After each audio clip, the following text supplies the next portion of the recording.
Okay, I think our numbers started slowing down here, so we'll go ahead and get started. So welcome to our second webinar on our use of force policy for the St. Louis County Police Department.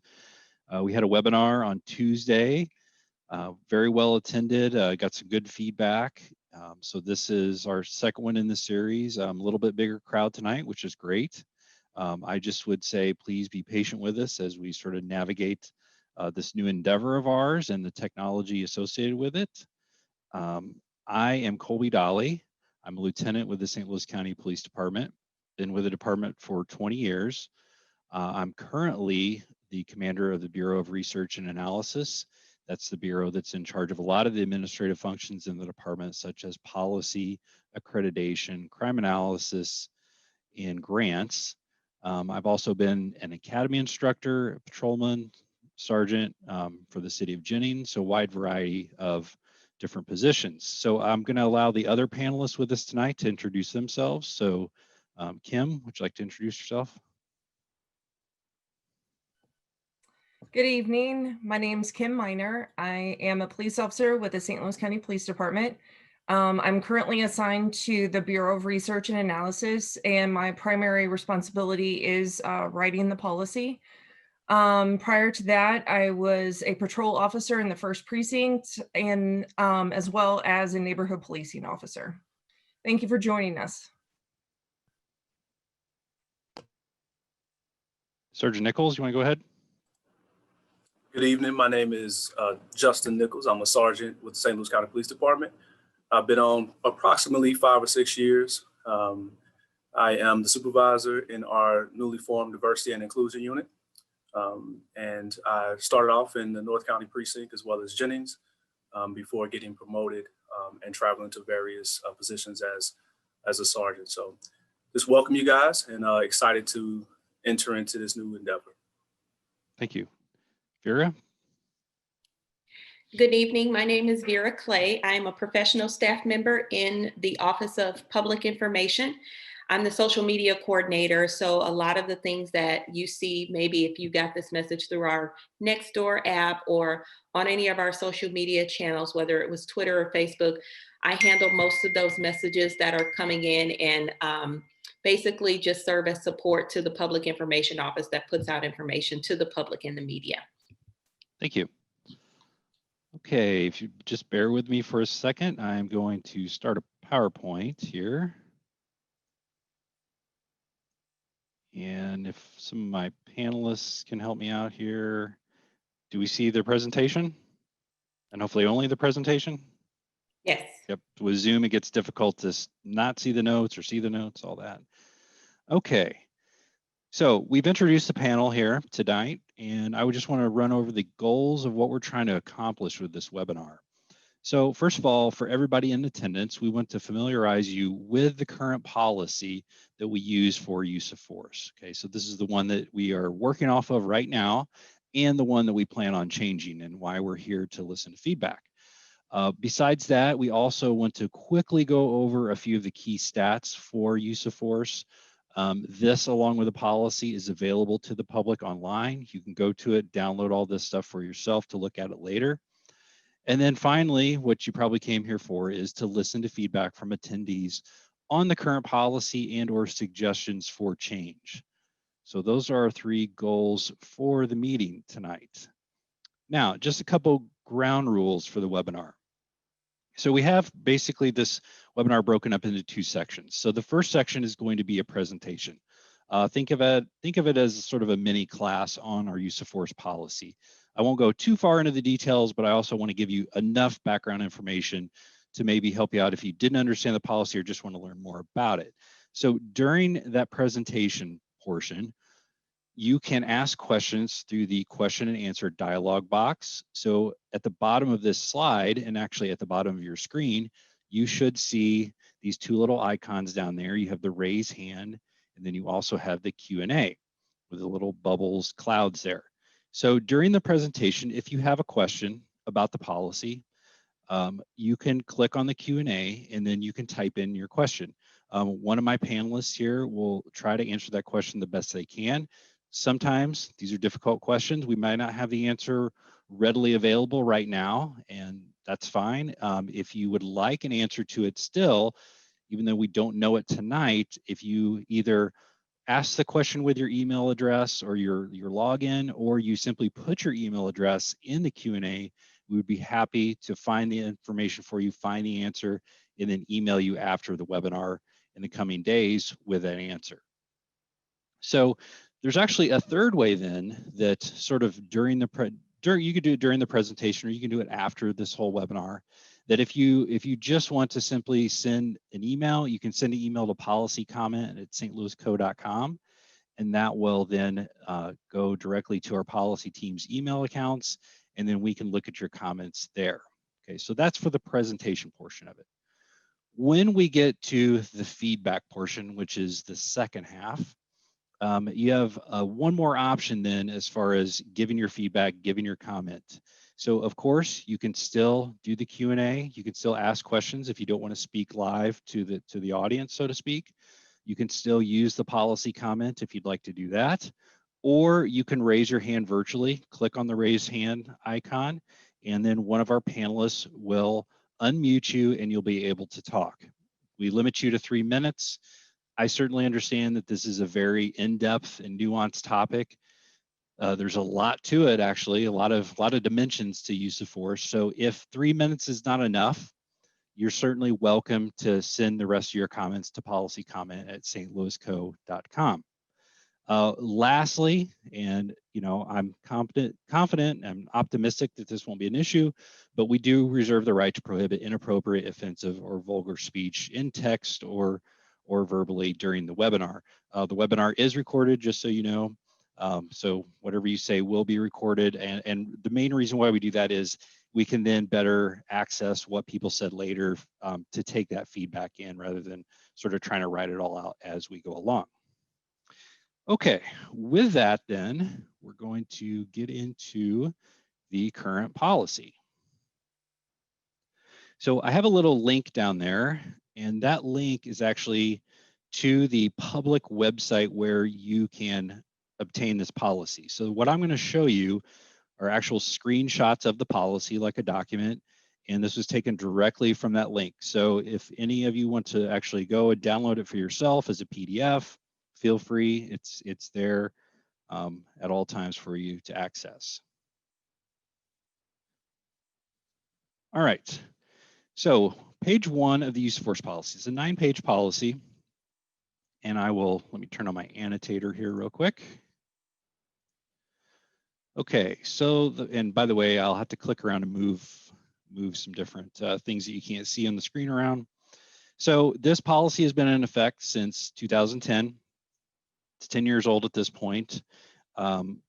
As far as though, does this policy ever get reviewed? Because you may be thinking, well, boy, 10 years is a long time to sort of just let a policy go. This policy gets reviewed every year, and that's internally, it gets reviewed every year. But then besides that, it actually has been reviewed several times by either CALEA for accreditation purposes, by Department of Justice going back to around 2015, and also from the Center for Policing and Equity. So this has been looked at many times over the years. The whole reason why we're here is to get feedback on what needs to be changed with it. So of course, there are some things that probably need some improvement. It's not perfect. However, I will say that this policy does have all of the things that you would want in a modern use of force policy. And again, having it reviewed so many times by outside entities kind of speaks to the fact that this is a good policy as it is right now, but we always are looking to improve ourselves. So I'm going to go right into the second section here, use of deadly force regulations. And you notice here that there's 3 big tenets of when an officer can use deadly force. Suspect committed or attempted to commit a felony, and the crime involved the use or threatened use of deadly force. And there's a substantial risk that the fleeing suspect will cause death or serious physical injury if apprehension is delayed. That language has been around for quite a while. This is similar language that you're going to see really throughout the country. It's maybe a little variation on it, but it is pretty consistent. Those are that language is taken from a couple of court cases from the 80s. We have Tennessee versus Garner, 1985.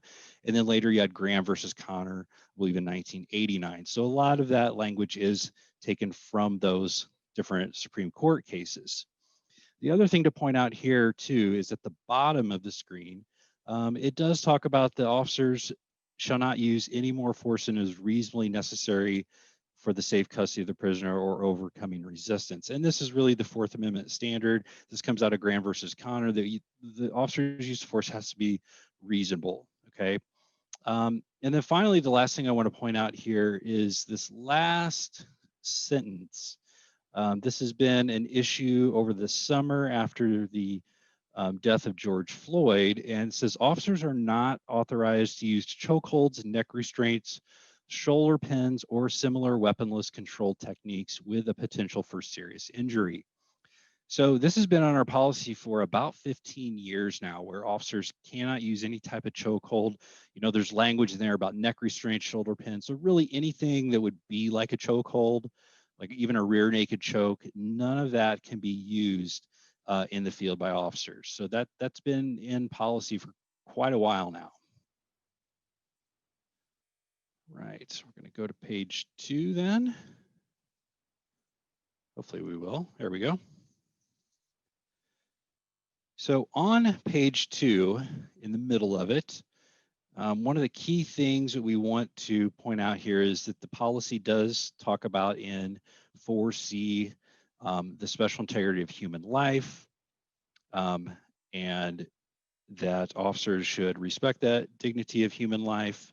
When we go into section D, it talks about that officers should exhaust all reasonable alternatives, or they should know that whatever that alternative is would not work. It would become obvious that that alternative would not work. So that language is in the policy right now. When we get to the bottom of page 2, this says resistance control guidelines. And so this is what a lot of people would call a use of force continuum. And again, this past summer, there's a lot of talk of use of force policy throughout the country after the death of George Floyd. And one of those conversations revolved around a use of force continuum. So if you're not familiar with this concept of a use of force continuum, I'll try to explain it here. So the use of force is primarily governed by the Fourth Amendment of the Constitution. And the Fourth Amendment says that any seizure, in this case, force, you're seizing a person with force, those seizures have to be reasonable.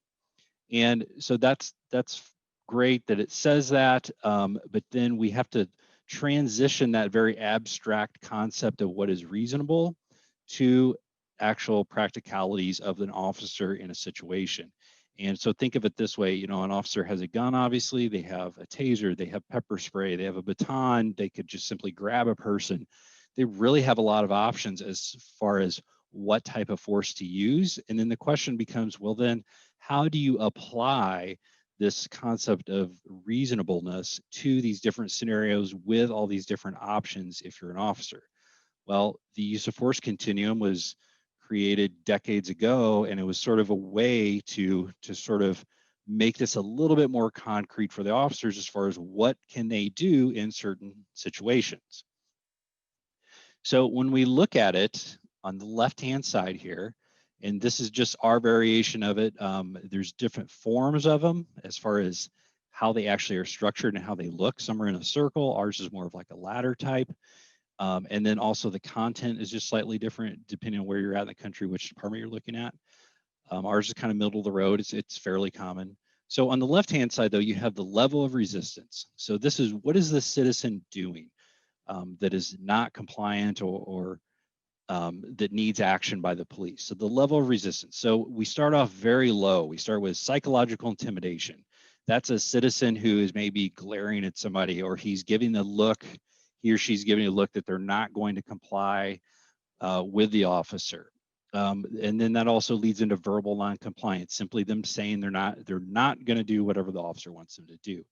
The response from the officer is then either officer presence, verbal directions, so telling them to do something. So these are very much sort of on the same plane. So we have, again, citizen, what they're doing, and then the response permitted by the officer under those circumstances. So this starts at the very bottom, and then whoops, then the next step up then, so this is sort of the citizen then moving up a level to passive resistance. So they're ignoring the officer's commands, and now they're not doing anything. They're not taking further action to resist. So let's say the officer is wanting them to leave somewhere where they're trespassing. This person can't be in the grocery store anymore because they've done something. So the officer tells them to leave, and now they refuse to leave. They're just simply not compliant. So the officer sort of grabs onto the person, sort of tries to sort of nudge them out of the store, you know, maybe puts the officer's hand on the person saying, okay, let's go, let's leave the store. And then the person simply does nothing to resist. That's passive resistance. And then of course you get what is then commensurate for the officer, soft empty hand control, which is basically grabbing a person, joint locks, anything previously listed. So we go to the next page. Top of page 3, we have a continuation of this use of force continuum.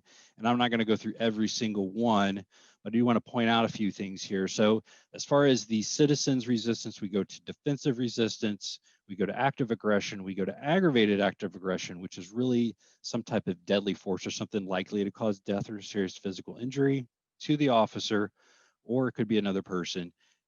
And then you have all the responses from the officer. Couple things to note about this is that the officer is not required to sort of follow this step by step. So, you know, they don't have to start at the bottom and then move their way up. And that's because that's not what citizens always do. They may, so as we can all probably imagine, an officer may be faced with a situation where all of a sudden someone appears with a gun and they're shooting. And I don't think anybody would want the officer, although we want them to de-escalate, sometimes they're going to have to skip up to certain steps. There's just not a way to start at the very bottom and go all the way up. So they're not constitutionally required to do that, and they're not required in policy to do that.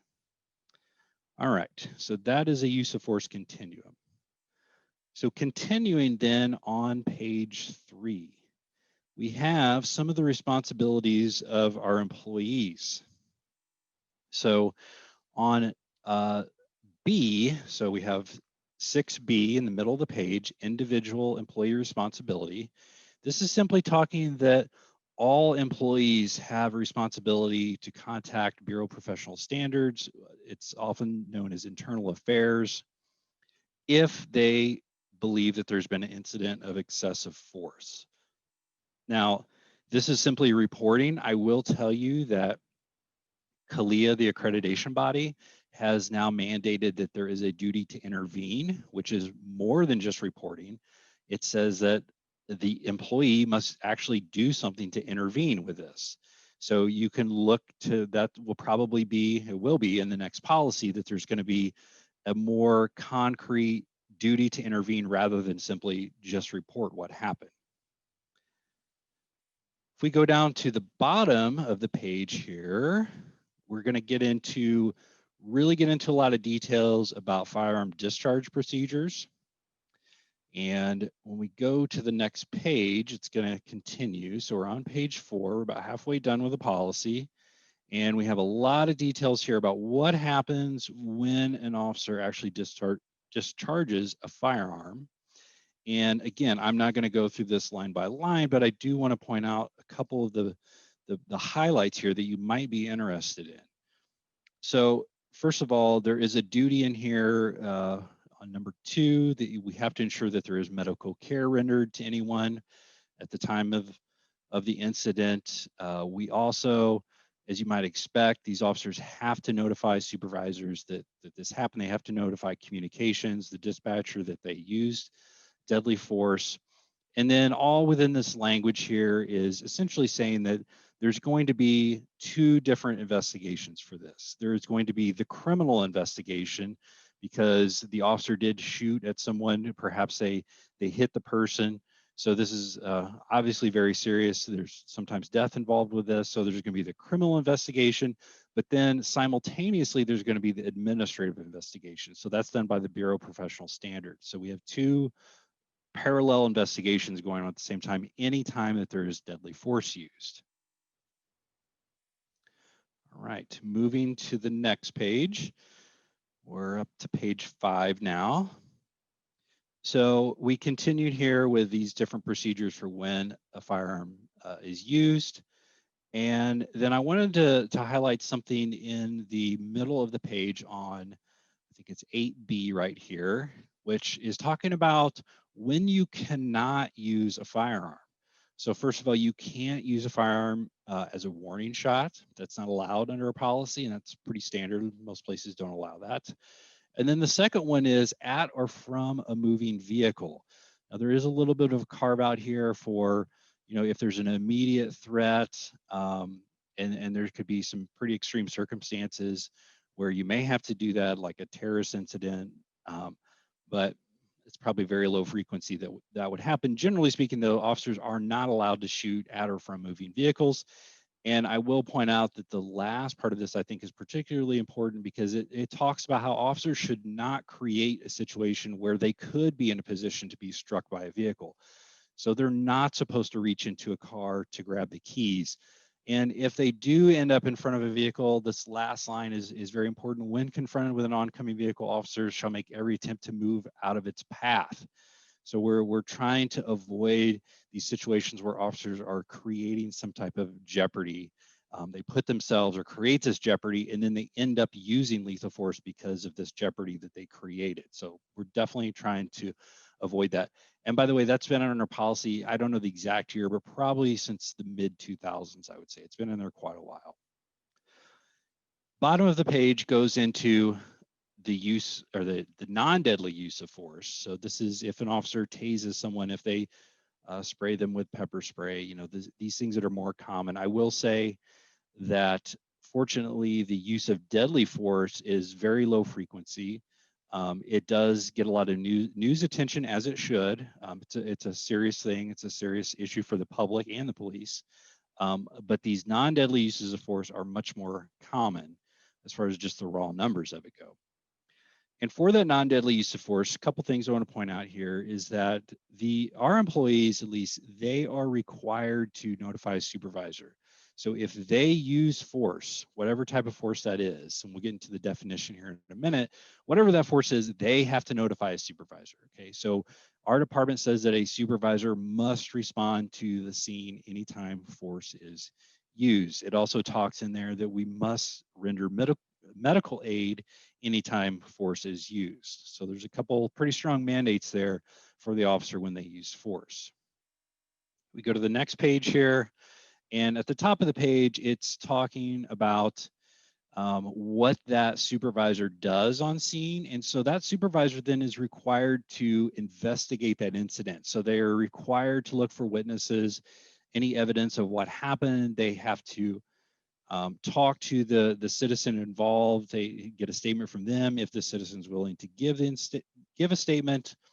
And then the other thing here too to note is on 2B right here, that the way we have it set up is that officer who used force against a citizen can really no longer have much contact with that person. And primarily that comes into play of, okay, so now we have a citizen who force is used against them. Most of the time that results in an arrest. So the person now is going to go to jail or some type of confinement. Well, they have to be transported there. So our policy says that the officer using the force cannot transport that person to jail. And that's just simply that we want to de-escalate the situation as far as we don't want there to be a continuation of whatever happened in the field. That's over. And so let's totally separate these two individuals and get the person medical treatment or just simply take them to jail, whatever the case may be.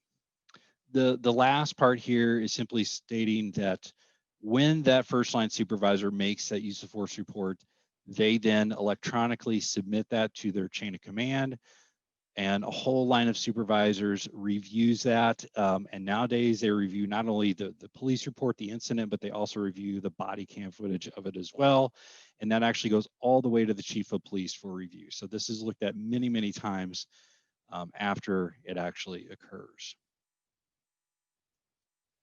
Bottom of page 6, we are talking about that definition of use of force. So this is really saying it's titled Supervisor's Use of Force Review. and it's talking about what is a use of force. And I'm not going to go through this whole every line by line. I will tell you just very broadly our definition of what is force. When do we have to report this? What's the trigger for it? It's when an officer, I should say, uses any type of technique that's outside of normal handcuffing. So normal handcuffing would be the officer asks a citizen to put his or her hands behind their back. They comply, they do it, they put the handcuffs on, there's no struggle. There's no forcing the handcuffs on, none of that. If there is forcing the handcuffs on, if there is pulling an arm back behind the back or dragging somebody to the ground, whatever the case is, that is a use of force. So that has to be reported. I bring this up because there is not one standard definition across the country on this. And that is just something to be aware of. If you're attending this webinar, you probably are interested in this topic. And I will tell you that that's definitely something to sort of keep an eye on, because we have 18,000 police departments in the United States, and there is no mandate that they all have the same definition of a use of force. So how that plays out is then it becomes difficult, if not impossible, to then compare apples to apples, to say, compare the St. Louis County Police Department to the Los Angeles Police Department. It's very difficult to do because our definitions of force are different. Therefore, our definitions of what we report in our official statistics are going to be different. It wouldn't really be a fair comparison looking at it anyway, one way or another, because we don't know who's reporting what. So just something to be aware of if you're interested in this topic. Next page, I'm not going to go over much on here. This simply goes into the required reporting components whenever force is used. We then get into the use of force while off duty or outside St. Louis County. Our officers still have a mandate to report that force, even if they're off duty or outside of St. Louis County. We still collect that information. And then finally, at the bottom of page 8, we get to the psychological support program. So this is talking about, we have officers who are involved in these critical incidents. You know, what happens to them when they're in that critical incident? And there's actually several things that happen. So first of all, they're placed on administrative leave. So we don't allow officers to just come back to work the next day. As you can imagine, some of these events are very traumatic. They're very low frequency. So the vast majority of officers will never fire their gun on duty. So when it does happen, this is a big deal, as you can imagine. So they have to first see a counselor that's not hired by the department, not a department psychologist. It's somebody through our employee assistance program. They have to see that person.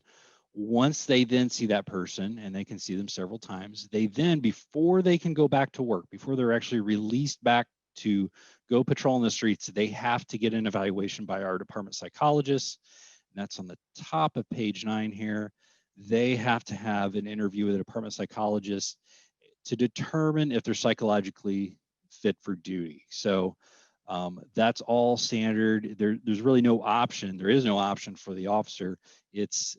If you're involved in this critical incident, it's mandatory that you go through these things before you can come back to duty. Okay, I'm going to move on then. We'll talk about this for just a minute to kind of give you an example of it. That is the outcomes, or we could call them statistics as well. So what I'm going to show you right now is from our annual Bureau of Professional Standards report. We do this every year. It is a CLIA requirement that we do this. And the report I'm going to show you is, I think, about 20 pages long. I'm not going to show you the whole thing because there's more things in it besides use of force. There's citizen complaints, there's vehicle pursuits, there's all kinds of stuff in there. But just like the use of force report, this is online. Anybody can download this. You can look at this for yourself when we're done with the webinar. And I'm going to skip ahead to what would be page 9 in the report. And on page 9, you've got a couple charts here. You, first of all, on the top of the page, figure 3, you've got a chart of the use of force incidents 2015 to 2019. And the numbers are probably hard for you to see, maybe depending on the size of your screen, but we have 283 and 15, 273, 16, 293, 292, 286. So not a whole lot of variation. We are pretty consistent year to year with that. One thing to point out, again, if you're interested in this topic, it's just something to be aware of.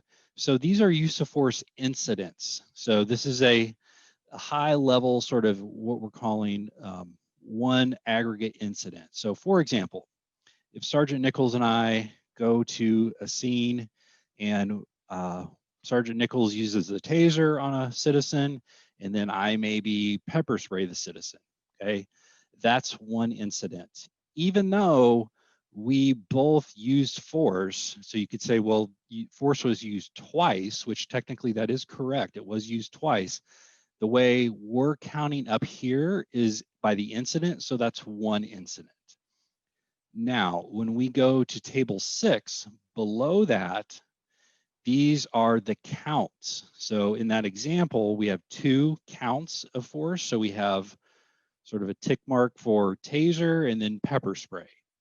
So that's the difference in the accounting methods there. And that's also why you see that, for example, in 2019, you have 268 incidents, but you actually have down here for that same year, you have 569 counts of force being used. So this 569 is within this 268, if that makes sense. Sometimes it's 1 for 1, sometimes it's just one incident, one force type of force being used, but sometimes it could be a 1-to-3 ratio, or maybe even 1-to-4. But that's something to take note of. So we're fairly consistent throughout the years. The one thing to note here is the taser use, if you look at back in 2015, it was 165. It's down to 78 now. So it's went down drastically, and that was intentional. There were some court cases that came out over the years that sort of curtailed the use of taser, at least frowned upon taser being used. It was, to my knowledge, I don't think it was anything in our federal circuit, but we looked at that and said, okay, we need to scale back this use of a taser. So we've done that, and that'll probably be, you'll see more of that in the next policy. Last thing I'll cover here is, this is, again, the counts of force being used, and this is by the work element. So this is just all of our different work elements that use force. This is a huge table. I'm not going to go through the whole thing, but you can download this and you can see year to year how these different precincts, work units are doing as far as the force they use.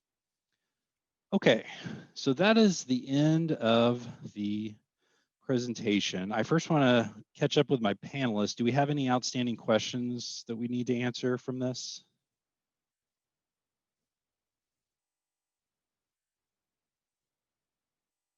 Kim, Justin, Yeah. Kim? Lieutenant, we do have a series of questions Okay. coming in. I'm trying to answer some, but Go ahead, continue. If there's nothing I need to answer. I have one. LT. Yeah, go ahead. So this is from Christopher Adele.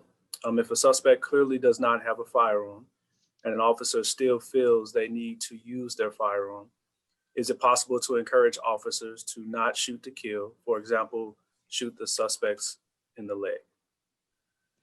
Yeah, that comes up a lot. And the problem of invoking a policy like that is that you then, it gets into this odd situation where, well, I don't think that a person has a gun, so maybe I would shoot them in the leg. The problem is, even shooting someone in the leg, you can kill somebody. You can, you hit the femoral artery, they could easily die from that. So really, any type of shooting a gun at somebody is lethal force, and there's really no way to sort of downgrade it, I guess. So that's the problem with that. It's not really, although I understand sort of the appeal of it, it's just not really a workable policy, because you may end up with people using lethal force, officers using lethal force for something that was never really should have been lethal force in the first place. Good question though. Sergeant Nichols, do we have any others we need to answer live? Yes, there was another one Okay. in reference to earlier in the policy. It says, what is considered verbal abuse? If someone is spewing obscenities at an officer and the officer says something nasty back, is that verbal abuse? Is that verbal abuse on the part of the officer? Yeah, Yes. I mean, if that's the question, the officers are held to a higher standard. Just because someone curses at an officer doesn't give them the right to curse back. That's the short answer of it. The officers are held to a higher standard. That's the officers should expect that they may have to endure a little bit of verbal abuse from time to time. That's unfortunately, but that's part of the job. Do we have others? Lieutenant Dolly, Roxanne has a good question about where are the provisions for de-escalation techniques. She says they only see consequences for specific behaviors, all with physical force, restraints, weapons, etc. Nothing about techniques for de-escalating a situation. Yeah, very good question. So I actually agree with that point. If it's a point of saying we need to have that in the policy, I would agree with that. So we sort of just touch on de-escalation a little bit in this current policy, but if what you're saying is there needs to be sort of spelled out, okay, what does that mean? What should you do? I would agree with you, and we hope to have that in the next policy. It's a good question. Good point. I have another one, LT. This was in reference to use of force tracking. We know we track use of force as a department. The question was asked, do we track, number one, the decisions made, and do we release individual officers' history as far as use of force? We do track it. We definitely track it. So we track it by officer. There's many different ways we track it. And there's what we have an early intervention system. We don't call it that, but the generic term for it is early intervention system, where we have computer software that kind of flags different officers if they go over a certain threshold with their use of force. But do we release the names of officers? No, we don't. And that is primarily because the Missouri Sunshine Law considers these use of force records a personnel record, and personnel records are closed according to Missouri Sunshine Law. Other questions? LT, can I answer this one by Mary? Yeah, go ahead. Because Yes. I started typing it out, but it's just easier if I just verbalize it. Sure. Who gets to edit the use of force policy and how has it changed? So there's well, 3 of us that have been reviewing other department policies as of late. So we have a extensive list of best practice policies throughout the nation. And then we also use the model policy by the International Association of Chiefs of Police. And the federal government has now given us some guidelines and put some things that are going to be mandatory that will be in the next use of force policy. So we'll compile a draft, and then we submit that to some major stakeholders, some people in the department, patrol officers, sergeants, and lieutenants in patrol, and get their feedback. And then we will send it up the chain of command, which it goes to our commanders, like our captains of the precincts and different bureaus. And then it goes through the chain and on up, and they will give us feedback, and we'll make several edits. And sometimes our policies will have 20 different versions. We'll get to draft 20 before we finalize it. So it's pretty exhaustive. And then also our Fraternal Order of Police, which it's the collective bargaining agreement requires us to send it to them. And then the county counselor also reviews it before we finalize. LT, did I miss any steps? I don't think so. There are a lot of steps. A lot of people look at these policies before they're finalized. Other questions? Do we have any others we need to answer live? Otherwise, we can go to the raised hands.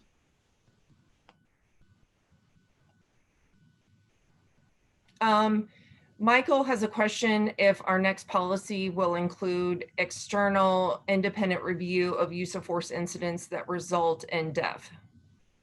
I don't know at this point. That question got brought up the other day as well. That's something we're gonna have to look into. But yeah, it's a good line of thinking and it's a good question, but I don't have the answer to it right now.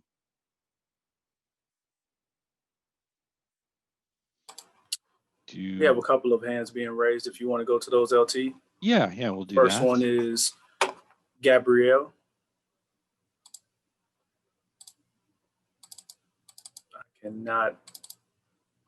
Here, let me try my end. Okay. Yes. Hello. Yep, we can hear you. Go ahead. Hey, yeah. So my name is Gabriel Desince, and I was just asking about the taser policy, and where I saw someone responded saying that you all still carry them, but I think I may have misunderstood what you said earlier. I thought you said that tasers, the use of tasers are I guess being more regulated now. If you could just repeat what you had mentioned earlier about tasers, I wanted to kind of base my question off of that. Sure. Yeah. So the officers still carry tasers. They definitely are still on their belts. What I was saying is that so there's parameters for when you can use the taser. Okay. And so what we've done over the years because of these court cases is we've made the standards higher before you can use a taser. So for example, in the past, there had a very low amount of resistance would trigger a taser being possibly used. And then we've sort of moved that up. So it's got to be more than just a minimal amount of resistance. Does that kind of make sense? Yes. Would you mind giving some clarity on what is some of the resistance now that would lead to the use of a taser? Right. So now you would have to really be actively sort of pulling away from an officer. So let's say that in the past, when tasers first came out, it was defined as well. You can use a taser really for any type of resistance whatsoever. So just a small minimal amount of resistance where let's say there's a lot of factors that go into this, but let's say, for example, there's two officers on scene and a person just kind of pulls away a little bit as you're trying to put handcuffs on, as the officers try to put the handcuffs on the person. In the past, that would qualify, so to speak, as being for taser use. Well, there's been some court cases where, that has not went over well. And so the courts have frowned upon using a taser in that circumstance. So, and this is very sort of subjective. So I understand if that's going to be sort of your critique of this, but now the citizen has to be doing something at a much higher level of aggression, so to speak.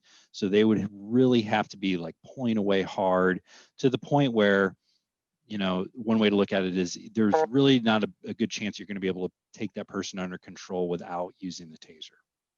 Is that clarified a little bit? Yes, that makes a little bit more sense. So that kind of leads me. I want to be asking all the questions, but that does lead me to then. So I guess from what my understanding then seems that if the parameters to use the taser has increased, it seems like it's now increased to escalation, to where now we're extremely heightened using such a weapon, which is not too far off from the situation getting, I guess, more involved to where there's a possibility of also the gun usage as well. I guess my only concern and my thought with it is, you know, eh, at one point I think you said that. Well, I guess that leads me to really ask what led to that change of saying, okay, we're gonna increase the parameters to where the taser can be used. Like what made it go from, I guess, the other parameters to now the new parameters? Like, does that make sense? Yeah. So, yeah, I'll answer this question and then we'll move on to other people so they have a chance to ask questions. But yeah, so to be clear, we actually restricted the use of the taser. Okay. So that's really what was happening. The use case for taser was wider at one point, and now it's more restrictive to higher levels of resistance. Oh, okay. I Yeah, so it can only be used for these higher levels of resistance now. So this means, I mean, because a taser hurts really bad. I mean, I've been shocked with a taser through training, and it's serious business. It's not to be played with. And so we're now sort of reserving it for only more serious cases of resisting. Okay. All right. Thank you, though. That was a good question. I appreciate it. I just want to make sure everybody else has time to get their questions in. Thank you, though. Okay, Roland, would you like to go ahead and ask your question or give your comment? Okay, can you hear me? Yes, go ahead, sir. All right. Lately, or not lately, but say within the year, we've heard the news really make a point of when somebody gets either tased or shot, that the person was under psychiatric care or the person was taking medications. And it's a hard one to skin, I would imagine here. What is going on to try and make the officers on scene a little more aware that it could be a psychiatric problem? And does that alter the way you would approach that person? Yeah, so go ahead. No, I'll answer that for you. It makes sense. So as a police department, most of our officers are initially trained to evaluate and at least understand if they're dealing with those with mental health issues or a mental health crisis. If they seem that through the family or through a history from our dispatchers, so forth and so on, they are to call a CIT officer, which we call a crisis intervention team, that have special certifications in dealing with those with mental health issues. And they are trained to be a little bit slower in how they move with tactics, language. The scene completely slows down when it comes to that. Tasers is part of it. Tasers, although it does hurt in 5-second intervals, is definitely, it can be less than damaging than an actual firearm. So tasers, the objective would be to restrain that person with a taser and get them to a point where you can make sure that person is cuffed or tied, where they're not hurting themselves or attacking anybody else, so they can get the treatment that they need at a hospital. So those CIT officers are specially trained to make those decisions. They work with the paramedics in the local areas and fire departments, as well as our mental health hospitals and new facilities, to ensure that those patients get the right care that they need. Thank you. Thank you. Let's see, we have Michael. Would like to ask a question, give a comment. Go ahead, Michael. You should be unmuted. In the event that someone has a pattern of excessive use of force, is there a way to keep that person from going from department to department? I understand you don't want to put their name in the public, but is there some agency somewhere that's keeping track so that when someone is being considered to be an officer, their record can be checked? Yeah, that's a good question. So there's many facets to the answer to this. So first of all, internally, yes, we do keep track of when officers have patterns of use of force. I mentioned that earlier, the early intervention system. And a lot of times if we would see something like that happening, we will move that person to another position where perhaps they have less exposure to the public, or just if for no other reason, because they need sort of a change of pace, they need a different environment to work in, or perhaps they're going through personal problems and they need some help that way. So we do address it internally. But now the question of, well, what happens when they separate from the department? That's a difficult one. You know, I will say that the departments are supposed to report to Missouri Post whenever someone separates. So if all departments are following the rules, then let's say if I leave St. Louis County Police Department, you know, the department will report to Post that I've left. Maybe I got fired. They'll report that I was fired, and then the next agency who maybe I try to get hired with should be able to determine that from Post. Of course, this all relies on departments reporting that.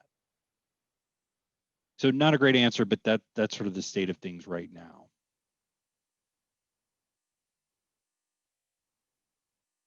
It's a good question. Let's see. James, you had a question or comment? Yes, sir. The question that I have is, I'm going back to the one where you said that if you shoot someone in the leg, they could come up dead. That's being true. I recall back in the day, you all used to have revolvers, and your argument for going from revolvers to the clip was because you were outgunned. So I understand that also. But what's not understandable is why you have to shoot someone so many times. You know, one shot coming my way means to me that you're trying to kill me. If you have more than one, which is 10, 20, 30 bullets coming my way, you're definitely trying to kill me. So what can do you need to go back to revolvers? Would that help them shoot one time? I have a semi-automatic, and I have to pull it. Cause you know, what I'm saying, it's not automatic, but you have to keep pulling the trigger for it to shoot. So are they that mad at the person that they got to shoot that many times? Yeah, so Sergeant Nichols, did you want to answer this when I saw you? Yes, I can answer. Yeah. So officers are trained to stop the threat. When it comes to shooting how many times, that's a slippery slope. That would depend on the circumstances as well as the officer. But I would say that shooting someone one time does not mean that that particular threat or resisting is going to stop. People are high on adrenaline and so forth and so on. The aim, it may be a scuffle. So officers are trying to stop the threat and trying to overcome that so they can bring the situation down. It's a tough situation, but generally speaking, if you're shooting somebody once or twice, depending on how close you were, how good of an aim and all those things, different factors, variables, but that wouldn't necessarily stop somebody all the time. All right, thank you, James. This is a good question. Let's see, we have, I believe, David. You haven't spoken yet. Go ahead and give your comment or ask your question. Can you hear me, sir? Yes, go ahead. Okay. I was just kind of curious as to the while we're having the webinar, have you all been getting a lot of complaints from the community about excessive force? The reason why y'all having this webinar? No, that's a good question. So, no, we haven't been getting any more complaints than we have, you know, in the past. I mean, it's pretty obvious. So there's been a whole national conversation about it, though, you know, with the death of George Floyd and some other cases throughout the summer. So there's that. But actually, to tell you where this all came from, so for a while now in the policy formation process, we've been wanting to get public input on policies, and it just, you know, it's hard to do as far as you could do surveys. That'd be one thing you could do, but you know, surveys, unless they're sort of this random sample survey, you know, you have to question sort of the validity of them as far as like who's filling them out and everything. And the random samples are very expensive. So it was sort of just a combination of factors of, you know, because of COVID actually, and sort of this now use of Zoom and these online webinars, I sort of thought, well, we should just take advantage of this technology. Plus, people are more apt to probably use it now because they're using it for work and different things. And so that's kind of how we came to this. Is just this is a way that virtually we can have a lot of people attend and sort of just hear what the community has to say. Okay. Well, ask this question real quick before I Sure. go.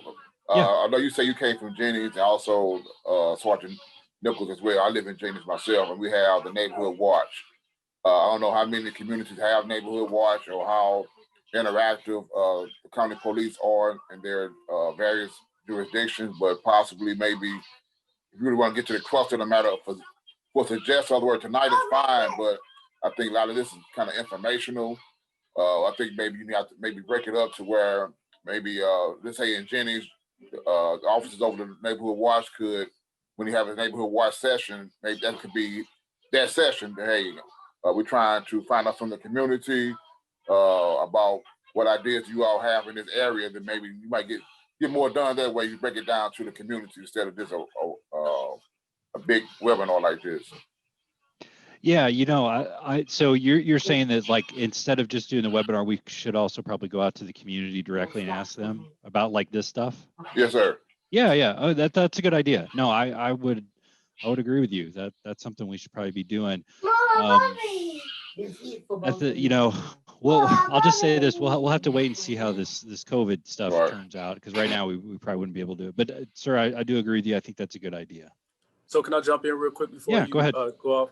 So I know in several of our jurisdictions, including North County, when we have the neighborhood watch meetings, we do give out that information and go over crime stats and go over issues, not necessarily all the policies all the time. But part of the reason why we have webinars, which has been fruitful thus far, is because a different type of response and group. Most of our people who show up to neighborhood watch meetings are a little bit older, not necessarily working during that time frame. So it's a small kind of dynamic when it comes to those groups. So we're just trying to expand it and include more and more people in the conversation, but that's definitely noted to do it more. Yep. Thank you. Good comments. Okay, Roslyn, go ahead with your comment or question. You should be unmuted now.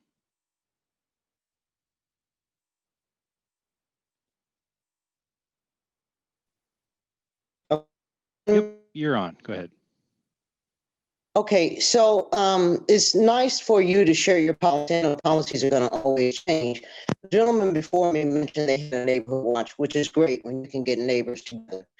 I'd like to make a comment about training. So full disclosure, I was a St. Louis City police officer, but I went to academy back in '78. So to answer a question for somebody about keeping from one police to the other when they're bad cops, training a police officer is expensive. So when you come to small departments and they get somebody who's been trained in, say, a grade A academy like St. Louis City or St. Louis County, they'll grab a person up even if they do have some issues. So community policing works. And we don't do that. If you stop me and I'm just walking down the street, you need to tell me why. If you stop me in my vehicle, if you walk up and you say, hey, good evening, morning, how we doing? I see you because make a lot of difference in, let me see some ID. Pulling over them to serve and protect is still the job. And when you have a relationship with people in the area that you patrol, those people will talk to you. They may not call 911, but they will talk to that officer on patrol that stops and talks to them, that waves at them, that has a relationship with them. And that's how you get rid of crime in 1980 or in 2020. And we have gotten away from that. There is an attitude that needs to be addressed. If we got more than 3 resistings in a year, we were in the inspector's office to find out why and what we were doing wrong. I don't think it's enough to move somebody to another assignment. I think we need to address so that they understand that the job is to serve and to protect. And I know there are bad people out there. We can get the bad people because people don't want bad people in their neighborhood. People who are poor don't want the dope house in their neighborhood. They don't want the burglars in their neighborhood. But I may not pick up the phone and dial 911 and want the police coming to my front door. If you were stopped and you talked to me, I'll tell you quite a few things. And we're not doing, and I'm laying this doorstep because you are the authority figure, and how you do what you do produce really results, or we can continue to have this divide. I understand that all police officers aren't bad, but neither are all citizens. So if you stop me, I do not live in a police state. Please tell me why. Please approach me in the way. And I know you're going to get some jerks, but for the most part, how you address it, how you approach it makes a difference. And that's the training I want to see. Thanks for sharing the policy, but how you train officers, retraining, adopting ways, keeping them up on understanding their responsibilities in that community, understanding poor doesn't mean bad, knowing who bad people are happens because you have contact with the people who live in those neighborhoods. That's all I wanted to say. Okay, thank you. I'll just say I agree with you. I agree with what you said. I'll turn it over to Sergeant Nichols that he may want to add something to that.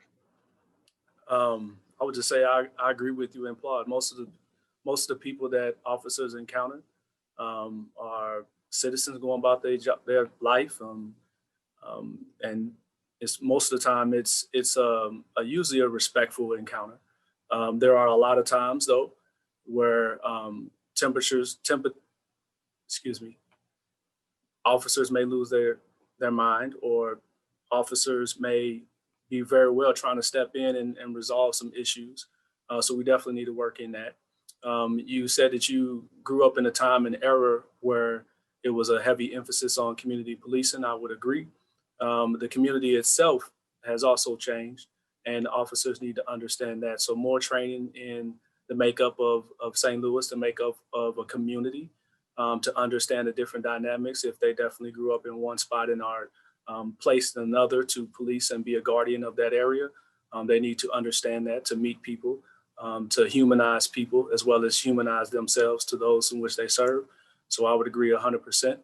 And we're trying to do our best to weed out those individuals that should not be wearing the uniform, is also to increase the standard of active bystandership when it comes to officers who are bringing harm to our citizens, and officers can step in and we would address that then and there. So I appreciate and like all your comments. Yep, thank you. Roxanne, you're unmuted. You have the floor for comments or questions. Thank you for that. I really appreciate it. Can you hear me? Yes. Yep. Okay, beautiful. So I asked the question earlier around what are the provisions for de-escalation techniques within the department. So I loved your response. I appreciate you guys being open to suggestions from the community. So a couple of things that I thought about is, I don't know what percentage of your calls are mental illness related. My guess it's significant. And what are the provisions for people with mental illness and appropriate responses to this? And how do you sort of train your department? I know that there are other communities that I've read about that have special interest communities that respond to perhaps some mental illness situations where it's a social worker or a person trained in mental illness, helpfulness, and not. I feel like the police department get everything, right? And could we as a community sort of segregate that into a, provision or a segment of the population that could respond to a mental illness type of situation as opposed to a law enforcement type of situation. I feel like it's two different things, and you're trained in one or the other, but not both. And the police department gets sort of, you guys get you get all those calls, and wondering if we could, as a community, sort of segment a population of response units that could talk to or help that segment of the population that is not criminal, but perhaps has mental illness, issues, but exhibit violent tendencies because of their mental illness tendencies. So I don't know, that's a really complicated question, but I think other communities not in St. Louis have addressed that issue. And I'm wondering, are we thinking about that? Are we working with other communities that have solved that question? And how could we make that better for our communities and our citizens and everyone here? It's a complicated question. I get it, but are you thinking about that? Yeah, thanks for the question. So as far as are we thinking about that, I don't know that we're thinking about it to the the extent that some communities are. Like I think there's one in Portland where they have a whole different unit that handles mental health issues. So I don't know that we're that far yet. What I can say is that, especially just in the time that I've been on the department, we have definitely progressed down the path of trying to make a distinction between something that is criminal and something that is not. And that if it's not criminal, if this is simply a mental health issue, then let's not put that person in the track of jail and criminal penalties in the criminal justice system. So we have came a long way to doing that. Not to say that it's perfect or the job's done, but yeah. So we're working down that path, but right now we're not to the point of some of these other communities. But I definitely I understand what you're saying, and it's a good point. It's something that is going to continue to be an issue, I think, as we move forward. Good question. Let's see. I'm going to go down our list here. So Victoria, I think you're next on the list here. You should be unmuted. Go ahead. Can you hear me? Yes. Hi, yes. So thank you for having this. I've been hearing a lot of different good things. I like the person who just spoke before me about a community-based mental health crisis response. I think that'd be better than police officers. So the title for this was input on use of public force. So I'm just going to kind of want to give my 2 cents on public force and whether or not it's reasonable and when. I just want to say, as someone who does live in St. Louis, that I don't believe use of deadly force should ever be allowed. It's not something that police officers have the right to do. The slogan is to protect and to serve. Police officers are not judge, jury, and executioner. And in this country, we have the presumption of innocence until proven guilty. So in my 2 cents, the use of deadly force should never be allowed in the police department. And in terms of earlier, there was talks about how there are internal tracking measures for police officers who committed infractions on use of excessive force. Is there also data for like how many times they committed until these people are finally, fired or let go? And you said that it's up to the departments to post this information to Missouri Post when excessive force is used. So does our departments report that? If not, why not? So yeah. I think there's a lot of policy that needs to be changed and the language is way too vague, and I will definitely submit all these to the email that is provided. Also, to piggyback earlier, there's talks about de-escalation and how there needs to be more language and policy, but there's also no structure in terms of level of resistance. So how can there be proper de-escalation when there isn't a scale of proper resistance levels? If someone immediately arrives onto the scene, they immediately go towards threatening resistance. How can they say that person is not suffering from a mental health crisis if there isn't proper steps in place to make sure that all the procedures are being followed? So this is way too vague. All the policies don't, again, I will submit everything online, but I guess mainly I'd like to know why are reports not being submitted to Missouri Post in terms of when excessive force is used? And is there an internal tracking method for how many times they're allowed to commit such use of excessive force before they are let go? Are my 2 questions. Okay. Those are hard questions, as you noted. So if you could send some of those, I'll try to just address the last two, but if you could send the others to the email address. So as far as the number of uses of force before somebody's fired, I don't have a number. And that's all very much case by case. And then the other question about reporting to Missouri Post. Well, so what I was trying to say is, we would only report excessive force if it was a fireable offense, somebody got fired from it, and it impacted their post license. So it's not as, I guess as simple as just every time there's an excessive use of force, or what we think is that it gets sent to post. And I'll just say this, and this goes for anybody listening, that, as we don't control the post rules, obviously, but, you'd have to go to your state legislature to try to influence that if you want those post rules changed.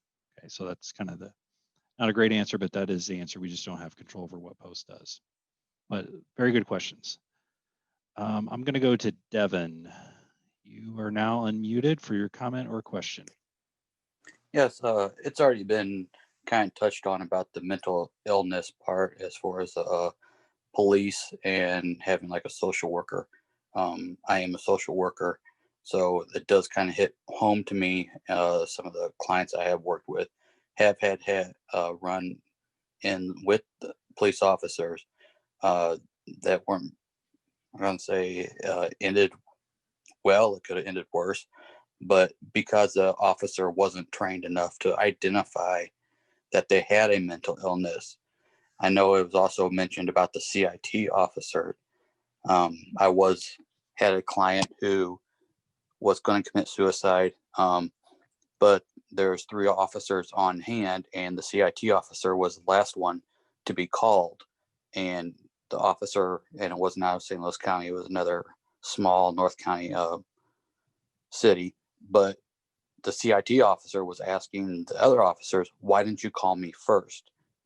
So my question, I guess, is what is going to be, or is there anything to be done as far as more training to make sure that there's going to be enough CIT officers to handle it? Because there does seem to be a little bit more mental illness in the community at times, especially with the COVID, people getting depressed, things like that. And my other question I have is there any kind of a testing, yearly testing or something like that for like PTSD or stress for police officers? I do know that, working in the mental illness community, that there are sometimes that one thing could happen and it could snap, somebody could snap, so to speak, but someone else might not take it the same way, if that makes any sense. Yeah, so thank you. So to address the first issue of the CIT officers, I know I can only speak for our department, but we're trying to get as many CIT officers trained as possible. We're trying to get more and more officers. I think we may have 500 or so officers right now that are CIT trained, but we're continuously trying to get more and more trained. And we have mandatory mental illness type training. As far as your last point, that's something that no one's touched on yet on these webinars, is simply that, the officers are experiencing some type of PTSD, or at least mental stress trauma, from even just their day-to-day job. And so, Kim, would you want to elaborate maybe on some steps, what we're trying to do, just very broadly, what we're trying to do with wellness? Absolutely. So we were recently awarded a federal grant, and we will be starting a wellness program for our officers starting in 2021. We're unfortunately kind of behind the majority of departments, and the larger departments or departments our size in the United States with this. But we will start a peer support program where we will train approximately 20 officers, employees, because we're going to have dispatchers and other professional staff who are going to be involved to provide peer support to our employees after they've suffered a critical incident or just need to talk to somebody. So we're trying to make this a bigger program, more holistic, not just mental, but financial, physical, include the families, because what happens at work doesn't just stay at work, it's taken home and vice versa. And we want everyone to be well and to, you know, do a good job at work and to live a fulfilling life at home. So thank you for your question and your concern. That makes us feel good. But hopefully we will get this program off the ground. Yeah, thank you. All right, next person we have Tiara. I'm not sure if I said it right. Should be unmuted and available for question or comment. Yes. Can you hear me? Yes. Okay, Great. So I have heard that the issue of mental illness has been brought up so many times throughout this webinar.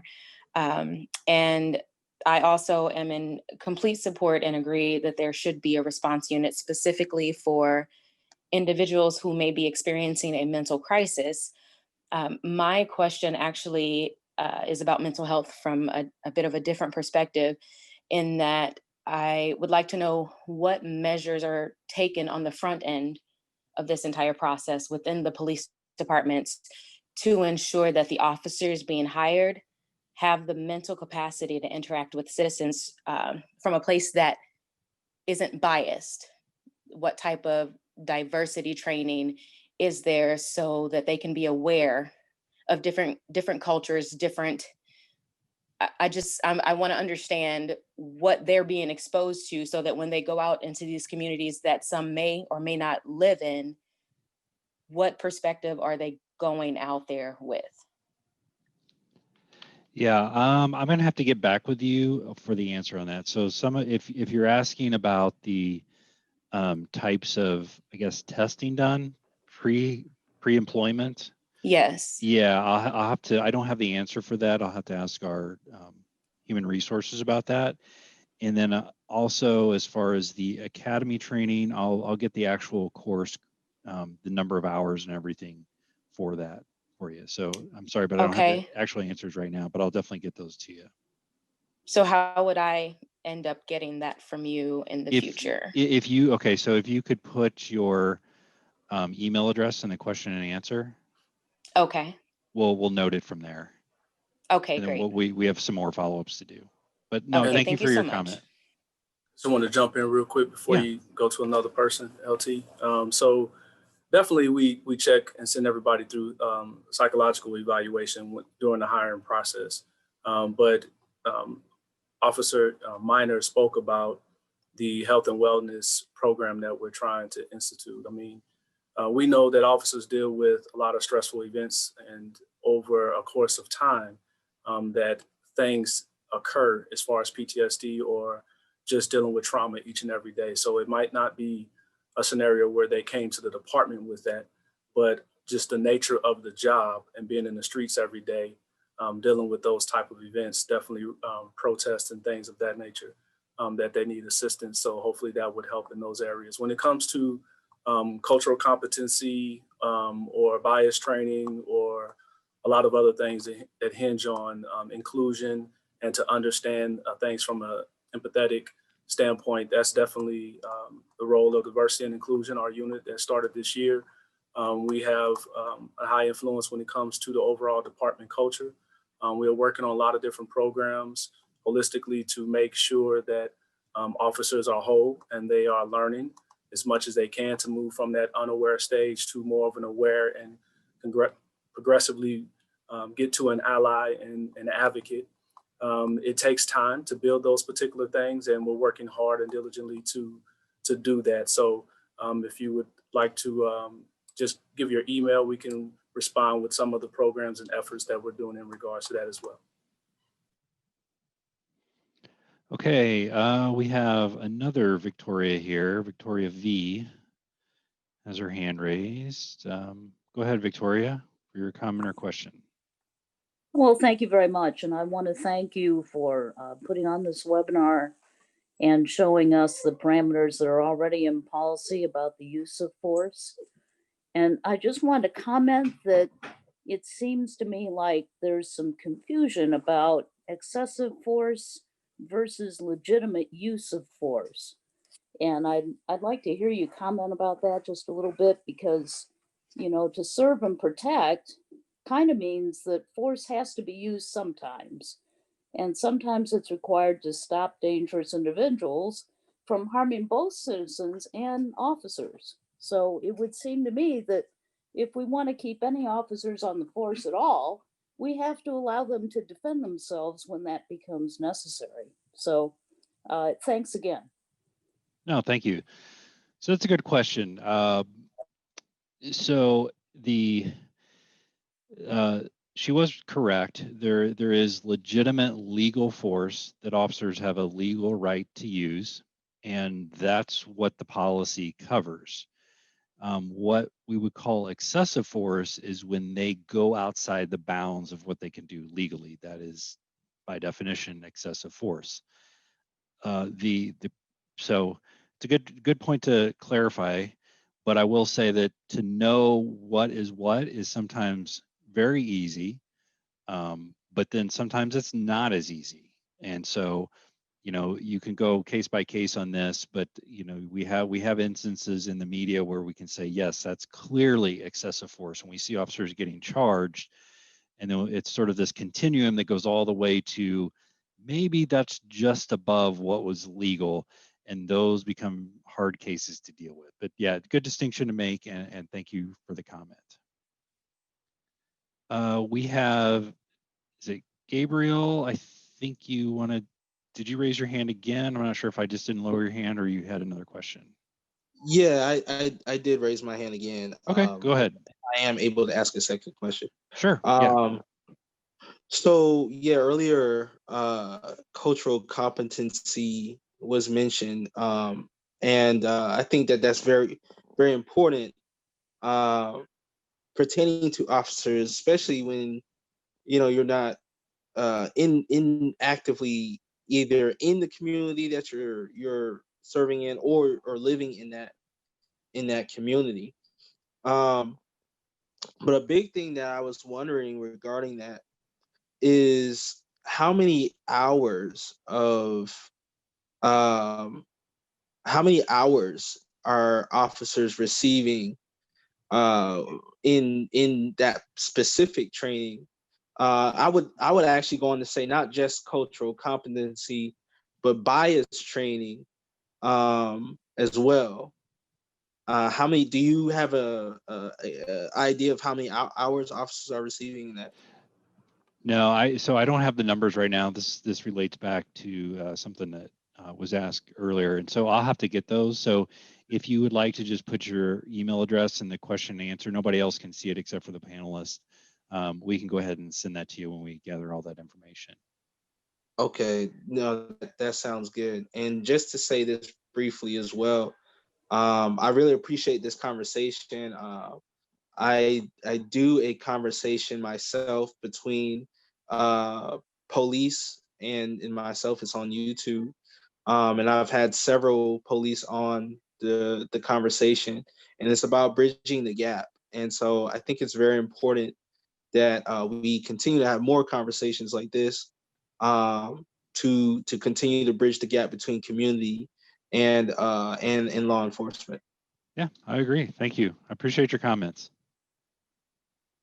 All right, Roslyn, looks like you raised your hand again. Do you have another further comment? Okay, now can you hear me? Yes. Okay, so just 2 quick points. One is, I wanted to comment on the lady who said that police should not be able to use deadly force. Somebody has to go in when others won't. And when you get a call for a robbery in progress, and you go to that call and that person has a weapon, that's you protecting that store owner or whomever it is. And so that is a consequence of that type of job, that it will happen. The problem I think that a lot of people are having is everything is on social media now and shooting and killing people who aren't armed, and the excuse of I was afraid is not good enough. That's the job. The other thing that I wanted to bring up that you can't say is that some of these issues have to be addressed from a political standpoint. When you talk about mental illness, if you have people in office who cut your mental health budget, then that doesn't make people who are mentally ill go away. What it does is put them in the hands of the police, who now don't have the resources or the places to take these people where they will keep them and they will help them. So those people wind up dealing with the police. They wind up on your Department of Corrections budget in your penitentiaries. They wind up in the courts. They wind up on probation and parole. We are paying for them anyway, but they're not getting the help they need. So we have to be more responsible as citizens with the people that we elect and keeping up with those people in terms of phone calls, emails, text as to how you see something and what you'd like to see, because we have a punitive society right now. So if anybody's going to make sense of it, us citizens have to. And I want to thank you guys for this forum. And I know a lot gets dropped on you and we all can improve. We do, though, need to bridge that gap. And I think it's bridged through community police, and I think it's bridged through, I know you have a big psych test, but you do have to watch officers as you go along. I know they're no longer just put right back out on the street after the shooting. That's a good thing. And if you see you got a problem with an officer with a lot of resistance, you got to see what's going on with them before something happens. So that's the comments I wanted to make. Thank you. Appreciate it. All right. I saw a couple hands raised and maybe went back down. Do we have anyone else? I think Gabriel raised his hand Okay. again. Yeah. I just have one more question.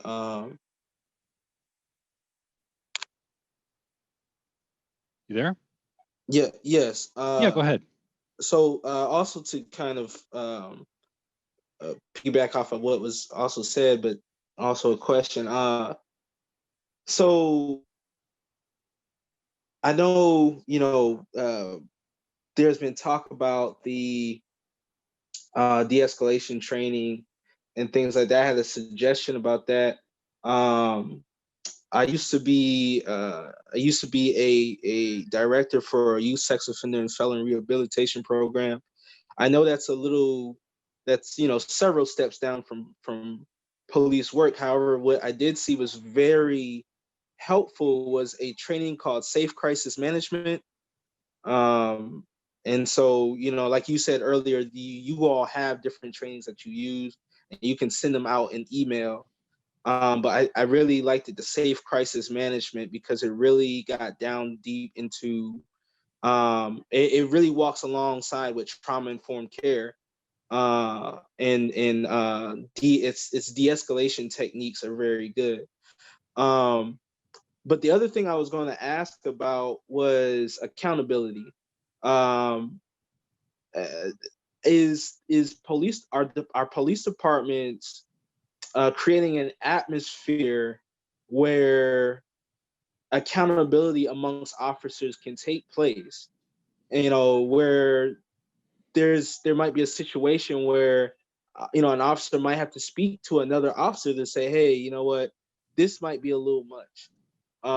Or hey, you know what, let me tap you out because it seems like you may be getting escalated in this situation. How much of that is encouraged within the St. Louis County? Yeah, so good question. I'm going to let Sergeant Nichols address that. He's got some Thank you. information. That was definitely a good question. So there are several programs nationally that are available to address that specifically. And what you're talking about is more so of active bystandership for law enforcement. The New Orleans Police Department created a great program they call EPIC, which is Ethical Policing is Courageous, which models active bystandership. And in that, officers are given training based on, they train officers how to intervene. They restructured their retaliation policy. They introduce mental health and wellness. They made it available with a pen and all the way down through the entire department, and it has helped change the culture within that police department. From a national standpoint, with Georgetown University, they created what they call the ABLE program. We really like this program. We believe that we have the standard already to hold officers accountable, but practically speaking, they need the training as well as the structural things in place to help change the culture. That's part of what we're trying to implement, is a change in culture. And it's going to take a collective effort to do that. So like I said, we really like this program. We're looking into different variables where we will give the officers not just the freedom, but empower them to reduce harm to our citizens, to help those officers so they don't lose their job or get federally indicted or anything of that nature. So we have to do a better job of that. And we understand that, not just this department, but our community itself. Yes, we're definitely looking into that, and you should see more to come in those areas. All right. Devin had another question or comment here. Go ahead, Devin, should be unmuted. Yes, my question, or actually first comment is, I'm glad, as so many people have said, that this dialogue is taking place. I do think that it's good to see that both the police departments and the community are willing to talk about this. I do also think it's important to keep an open mind. Like someone said something about YouTube and, being on social media. It's hard to make a decision from a 10-second video that you see. But that's, something that needs to be more discussed, I think, instead of just people jumping to conclusions. Now, my question also is about the turnover. It's been mentioned about the police training and how expensive it is. I mentioned about PTSD and burnout. It's always easier to, and better, in my opinion, to keep a seasoned officer than letting that officer go and trying to train someone, from the ground up. So I don't know if you can touch on the turnover rate and what might be you guys might be trying to do to keep the seasoned officers. Yeah, so as far as our turnover rate, it's actually pretty good. I mean, especially it's probably maybe 6%, let's say, ballpark. Not 6% exactly, but somewhere in that range. And if you look at other industries, I mean, that's a pretty low turnover rate. So we actually do a pretty good job of keeping people. But now that's just our department, so it may vary quite a bit from other departments. And I know somebody mentioned earlier that the problem is that if you're a department that doesn't have a lot of finances, it's much cheaper just to get an officer from another department that already has the training. So I don't have a good answer for this, but I mean, as far as I'm concerned, we don't really have a high turnover rate in our department, and we do have a lot of people who they have a whole career here, so we do keep our seasoned officers. I'm going to move to Shirley. Shirley has her hand raised, so go ahead with your question or comment.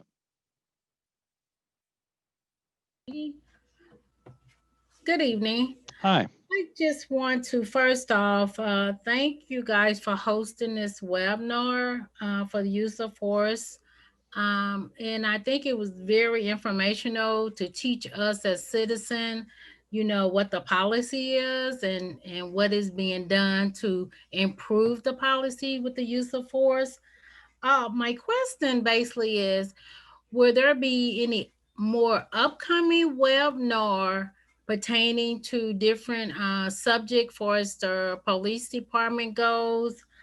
Also, in the use of force, is this the standard that you have, the policy that you have set in place?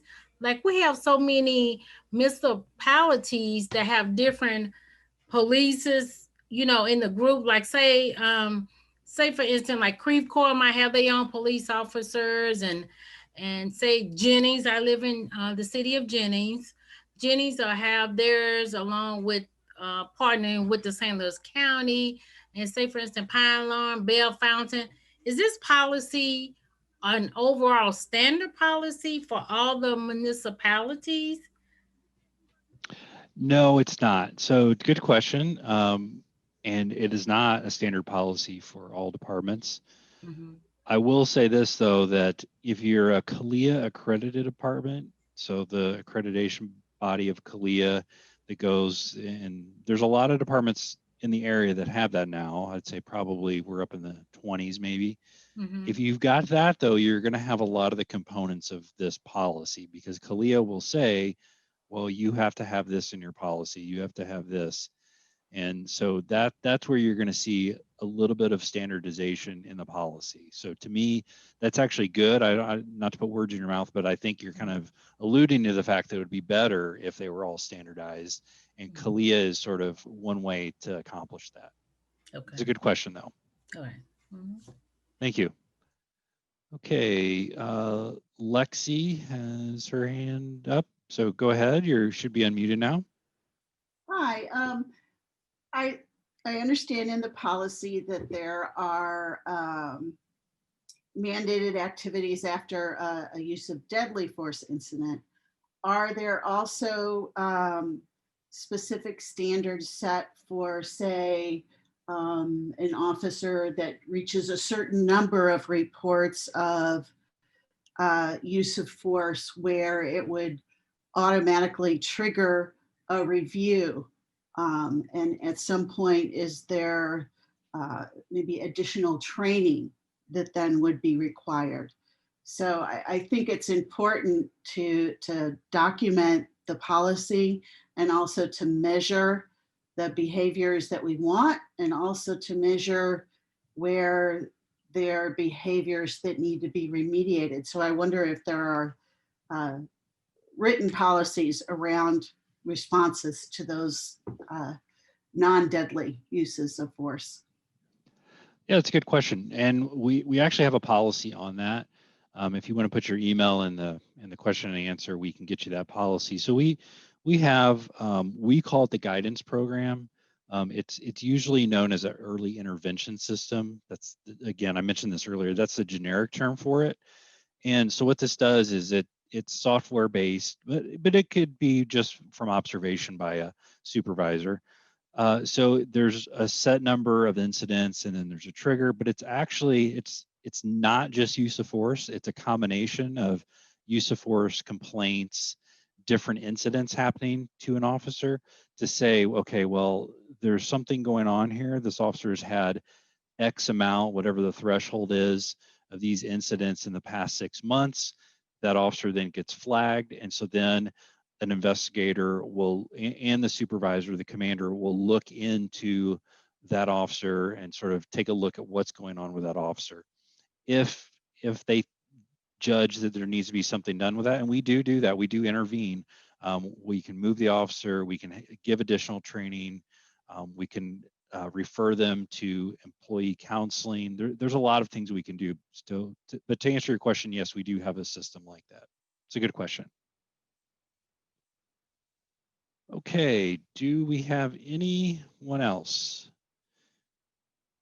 Okay, Richard, go ahead. Should be unmuted. Thank you. Yeah, I just thought of this question as you were taking the question before last. And maybe partially answered it just now, but my question is compliance with the policy ever audited? In other words, it's one thing to have a policy and it's another thing to have people adhere to the policy. So does the department know, how often the policy is followed and how often it isn't, I guess is the more important. And is that part of the accreditation process for the accreditation agency to determine if the policies are actually followed in practice? Okay, good question.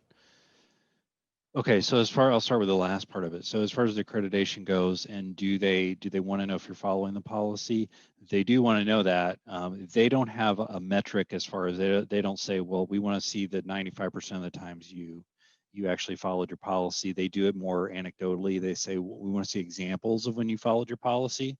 Nevertheless, they do want to know that you actually follow your policy. So to address the first part of your comment of, well, how do we know? Do we do audits to see if officers are actually following the policy? So I will tell you, we don't have a sort of I guess you could say, I don't want to use the word systematic, but we don't have, anything with a metric to say, well, 95% of the time we follow the policy. What does happen is there are many opportunities, so to speak, where if you don't follow the policy, you will get caught. And this is definitely the case now with body cams. So the supervisors are going to review these body cams and the footage of them. So let's say they just look at a report for shoplifting, a larceny, and they see, well, it looks like the officer tackled the person. Okay, then if that's not a use of force report, then they're not in compliance with the policy. So it's a little bit ad hoc, but that's how we keep our officers in line with the policy. It's a good question, though. Okay, do we have anyone else? We do. Mary, go ahead, Mary. Unmute. Hi, I had just asked this question in the chat and it was referred to you.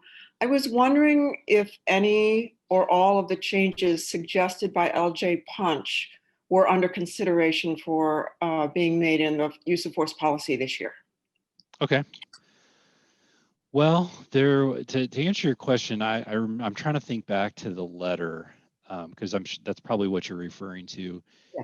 And I'll tell you right now, standing here, I can't remember every single thing in the letter. Some of them are doable, and some of them are things that I've mentioned already, like the de-escalation. Mm-hmm. Some of them, though, like just to be perfectly frank with you, I mean, we probably won't be able to address every single one, and I've already been publicly on record as saying that.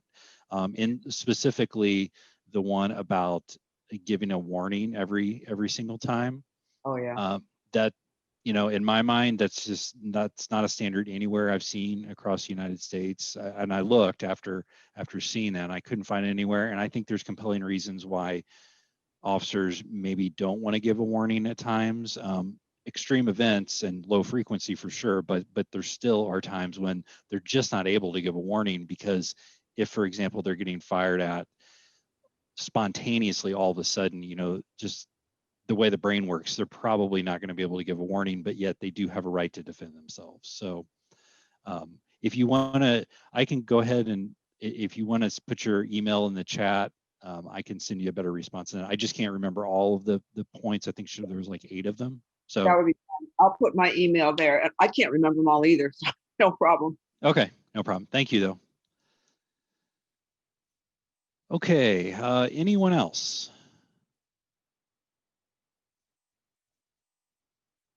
All right, I don't see anyone else. All right, well, we're going to wrap up then. I definitely appreciate all the feedback we got tonight. I've found this to be quite a valuable experience as far as hearing everybody and what they have to say. There's actually been some good ideas generated with this. So thank you again for your participation in this webinar. Thank you for supporting the police department as we try to enhance our policies and move them forward. So again, thank you very much and hope everyone has a nice evening.